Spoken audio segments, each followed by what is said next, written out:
My not that deep of the day today is it's not that deep to go to the bathroom on an airplane.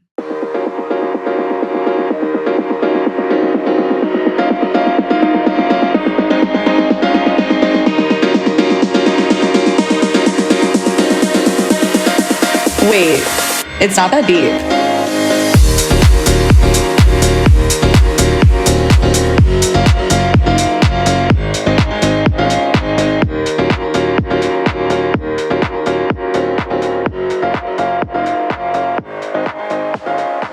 Hey, you guys.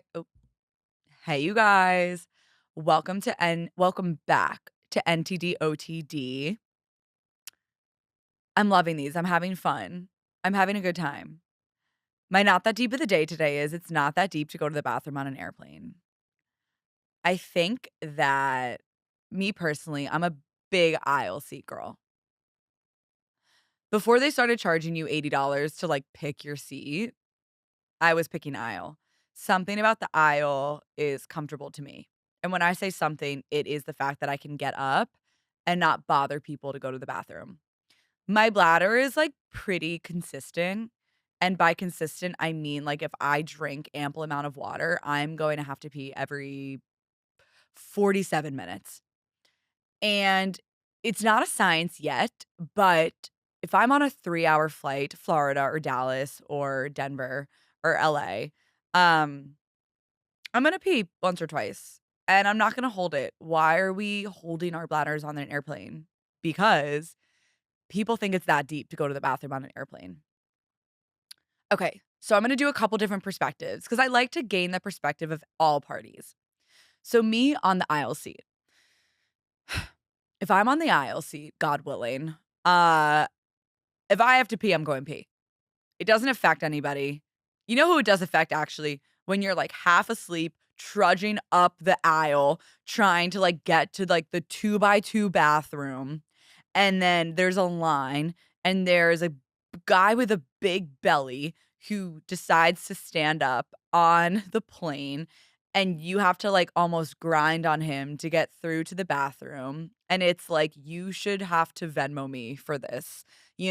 That's not fair. Or, like, you also should owe compensation to the flight attendants if they have to, like, move the cart so that you can go, like, poop.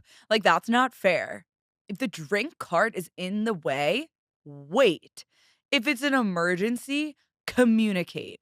People seriously forget how to use their words when they're in a tube in the air. Like, people will actually forget. But so if I'm going to the bathroom, something else about the plane bathroom that I wanna add in before I dig into, like, the different perspectives of the different seats is it's a very small area, but also, like, whenever I flush the toilet, I get so scared. Is this relatable? When I flush the toilet in a airplane bathroom, it is so loud and delayed that I almost, like, shake with fear. Now this might be something I should review with my therapist because I don't know if this is normal, but it's on every plane. I haven't flown Spirit in a while, God willing, but every plane I go on, I'm assuming it's the suction. They need a lot of suction to get that shit down the pipe, but whenever I press flush, I'm almost, like, shaking a little bit. I don't know. This might be a very original experience. You press flush, and I feel like someone's watching me and they're trying to fuck with me, because sometimes I'll press flush, and then it'll be, like, a waiting period, maybe, like, 2.5 seconds where I'm like, "Phew, I'm in the clear, the scary sound isn't gonna come." And then all of a sudden, it's like, and I'm like all of a sudden like a child in a fire drill in elementary school, and I'm, like, covering my ears, and it's so scary, and I don't like it. But I will soon know if that's, an original experience or if it's relatable. Please, God, be relatable. I hate not being relatable. Um, Also, why are these things so goddamn small? Like, I have small hands. It's really difficult to feel like you thoroughly cleaned your hands in those bathrooms. I just feel like I mean, I would love to go into, like, a private I would love to go on a private jet, period, once, because I care about the, Earth. But, like, I would love to see one of those bathrooms. Like, do they got marble? Like, I wanna see a nice ass bathroom on a plane because as of right now, my body fits in it and that's it. I don't understand how people, like, have sex on airplanes. Like, that makes no sense to me. Like, 1, how are you getting in there discreetly? 2, why? Like, if you're that horny, I feel like you should have gone to therapy way before the flight. Like, if oh my god. And then God forbid you're having sex on the airplane and then you click the flush button and it's so loud. Like, I would just feel so much fear. Um, People are like, "Mile High Club," and I'm like, that doesn't sound safe." Um, like, I don't know. Go to first class. So, going to the bathroom, okay. As the aisle seater, fine.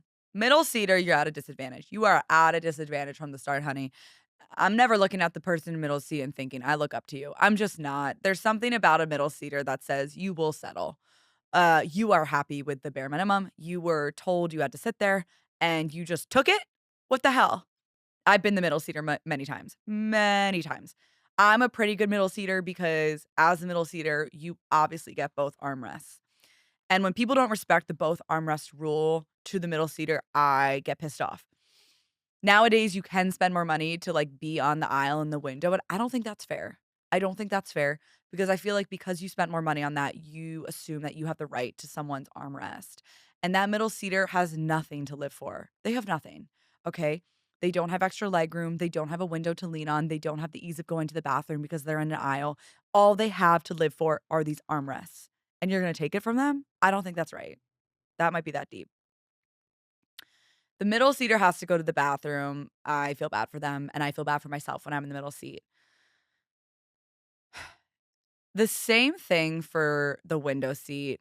If you have to go to the bathroom, you have every right to ask the people to get up. As the middle seater and as the aisle seater, you are locking in that you know that you might have to get up to go to the bathroom. Why? Because there's somebody stuffed like an Italian sausage to your right or to your left. You don't just get to not get up and have someone's bladder explode because you don't feel like it, or because you're at the really good plot part of Crazy Rich Asians, which if you're going on a plane and you're not watching Crazy Rich Asians, what are you watching? When I go on a plane, that's the first thing I'm watching. I'm scrolling through the movies, I'm looking through what else I could possibly want to watch. I always focus on that C, making sure it's there. She's always there. She's always there. I used to watch Curb Your Enthusiasm on the plane. Loved it. Then I found Crazy Rich Asians. Now I watch Crazy Rich Asians. The C's on the plane are pretty good. What else will there be? Coraline. Scarring, but good. Coraline was like the first movie that I watched and I said, "Yeah, whoever made this is fucked up." Like, I that was the first movie that I watched as a child that I was like, "I don't know if I'm supposed to feel the same fear that I feel when I, like, flush a toilet on an airplane, but I do." And why are their eyes made of buttons? Like, buttons are so scary. Benjamin Button would be a great movie to watch on an airplane, but, like, I'm not trying to cry unless I'm under the influence. When I used to drink, I have the fondest memories of watching specifically Encanto and The Greatest Showman, really wine heavy during really wine heavy movies and, like, bobbing my body in the aisle seat because I kept having to pee because I was drinking wine. Watching The Greatest Showman on the way back from my study abroad in Italy, being wine drunk was so cathartic, I can't even explain to you. If I had just watched Crazy Rich Asians, I probably would be a different woman today, and thank God I didn't because my time was not then. If you're in the window seat and you have to pee, baby, you are not burdening anyone. You have to be so okay with speaking up. If you're shy, you should not go in the window seat. The window seat is for empowered people only, EPO, because when you have to pee, you shouldn't wait until a UTI is onset. You should be able to say, excuse me, I have to go to the bathroom." And if you have to do it more than once, that's okay too. No one's gonna be happy to get up. You have to be very realistic. No one is gonna say, "I'm so happy I have to get up again because this idiot booked a window seat." But guess what? It's not that deep. You're on an airplane. You're getting to fly to somewhere. You're being transported through the actual clouds. Get up for someone that has to go to the bathroom. It's just not that deep.